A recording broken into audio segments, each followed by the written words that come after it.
Hey everyone, it's Liz, and today I'm going to be sharing with you my favorite 3 gym hairstyles. This is a video that somebody requested that I make months and months ago, and I'm finally able to make that a reality thanks to today's sponsor, which is Aussie hair products. I've been using them forever, and I'm so proud to partner up with them for today's video. The top 3 requirements that I have in cute gym hairstyles are that they are fast and easy, that they look cute, and that they keep my hair out of my face, because whenever I'm sweating, I don't want the hair to get all mingled into that and all the oils and other products and stuff, which can cause breakouts on your face. So I'm gonna be sharing with you my favorite hairstyles. These are ones that I use all the time. I'm in the gym all the time as a fitness instructor, and I hope you can learn something from today's video. Let's get started. Okay, so the first hairstyle that I'm going to show you is the retro high pony. It works great if you have bangs and straight hair, and you can also add an optional headband. For this hairstyle, you're going to need 2 bobby pins, that's it, and 2 ponytails. Take your fingers on the outsides of your eyebrows and follow them all the way up to grab the hair in the front. You're going to basically make a triangle and then twist that hair together. Now this is going to make your little poof. That's what makes this a retro look. You're gonna just clip it in. I like to crisscross the bobby pins here because I find that it holds it down nice and tight. So I put one bobby pin over the other, making the shape of an X. And then I like to spread that hair out in the back so that it actually doesn't, it covers the back of your hair. And then feel free to adjust that little poof however you want. If you kind of like pull on it, it's all good. You make a nice shape that you like. Then you're gonna divide the top half of your hair and clip that up out of the way. At this point, if you want to also hairspray that front little poof so that those stay put nice and well, then you can do that. Take the bottom half of your hair and pull it up into a regular ponytail. I like to brush here just to make it nice and flat and smooth. And the reason that we're doing this in 2 parts with the pony is to give it a little bit more volume. So I'll just pull that up out of the way, and then you want to secure that bottom half right at the part line of that of where you divided your hair. So just put it in a nice tight ponytail, and I like to pull it even tighter. So there you go, there's your bottom half. And then you're gonna unclip the top half, and we're gonna put these 2 together. So again, this gives your ponytail a little bit more volume than if you were just to put it in a regular one-piece ponytail. It also makes the actual pony a little bit thicker and just nicer looking in general, and it's more firm. So I'll just tie that right in there together and then make whatever adjustments that need to be made. Now you can also tease the top. My sister does that all the time. I don't really like to tease my hair because it's already fragile, so I just like to put it up in that ponytail. I have these little weird PC hairs in the front. They're like kind of half bangs, so I always pull those out just to give it a nice face frame to this look, and then adjust whatever bumps or things that need to be fixed. And there you have it. That's the retro high pony. You can see this is a really fun and cute hairstyle. It took me less than like 2 minutes, and anyone can do this. So I like this one a lot. You can even add in a headband of your choice, and it fits really nicely to cover up the bobby pins that are holding up your front hair. This one's great to keep your hair out of your face. The next hairstyle I'm going to show you how to do is the French twist messy bun. This is probably the one I use the most, and it's definitely the easiest one. It's great for medium or longer hair, and it works really well if you have hair like me, you have soft waves in your hair, or you have straighter hair. Not so great for curly hair, but you could do it too. So let's go ahead and get started.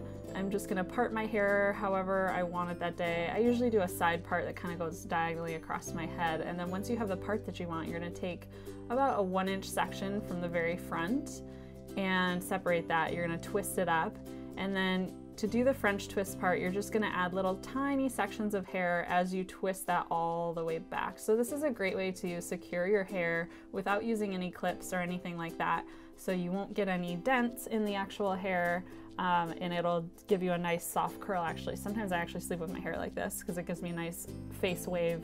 And then once you have your twist, you can pin it. I usually don't. I usually just pull the rest of the hair in and put it into my messy bun. Now you can do your messy bun however you really want to.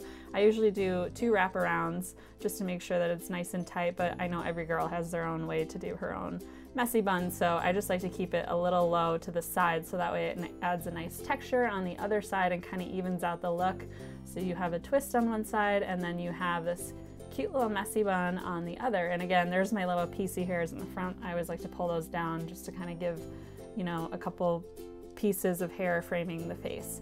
So there you have the French twist messy bun look. And again, like I said, I use this one all the time. This is the one I use the most. It's also the easiest one, and I really like that it is so fast. I could do this in less than 30 seconds, I bet you, if you put a timer on me.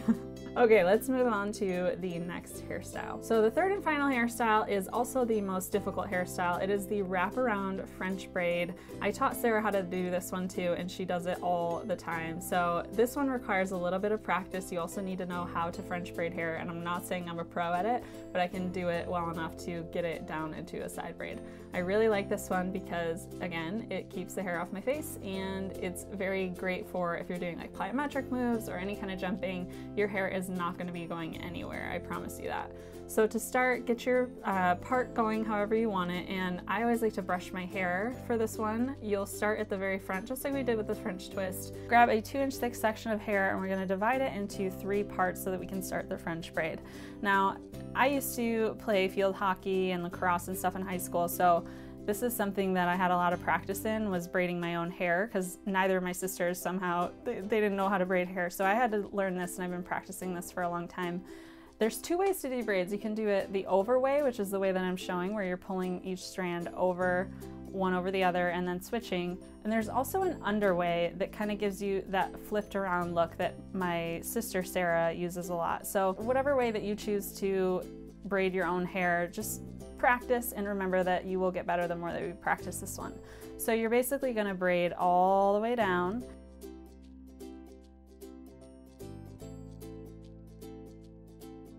Once you get to around the nape of your neck, then you're going to start taking the underside and you're going to grab pieces from the front of the other side. So once you get here, find a nice secure spot where you can actually hold the braid for a second, and then you're going to take sections from the front of the other side of your hair and add them into the braid like that. So this gives you that nice wraparound effect, and the tighter here you can pull this braid, the better. Don't worry, we'll go in and loosen it up to give it a nice softer look, but the tighter you can get it and the straighter you can get those hair chunks, the better for the end result.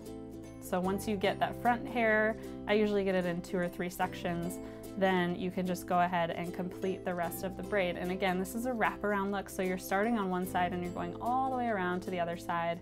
Once you get about here, it starts to get kind of challenging because it's hard to hold your arms up like that. So I like to often flip it around. Just remember what direction that you were putting the hair in. I've definitely gotten like weird twists in my hair at this point because I started going the opposite direction. So just be cognizant of that as you go down to finish the braid. And again, it doesn't have to be perfect. It's not rocket science here. This is really just for your workout to get your hair out of your face, and don't worry, it's gonna look great no matter what ends up happening. You can also skip this last tail end of the braid here and just put it into a low messy bun. Sometimes I'll do that too, just to give a little texture with the wraparound braid into a low bun. So once you get your braid completed, then we're gonna just gently pull apart on the sections of the braid to, and again, there's my little hair pieces, gotta pull those out. Gently pull on the braid all the way up and around to just kind of loosen it up, give it a softer feel, even up the sections here so it's not so tight and rigid. It just makes it look a little bit softer and a little bit more clean of a look. If you have any missing stray pieces or if it's too loose over on the side, feel free to bobby pin your hair back.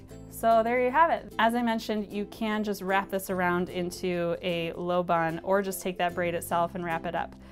So you have options here.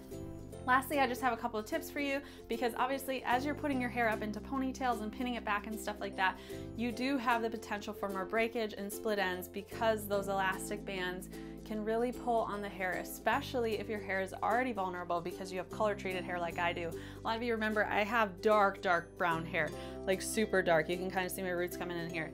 And to go from that dark of a hair color all the way to this light blonde really put a lot of stress on my hair, and I've noticed a lot of breakage. So I'm going to share with you some bonus tips for how I keep my hair healthy and a couple of the products and things that I use and do every single day to keep my hair looking shiny, healthy, and smooth.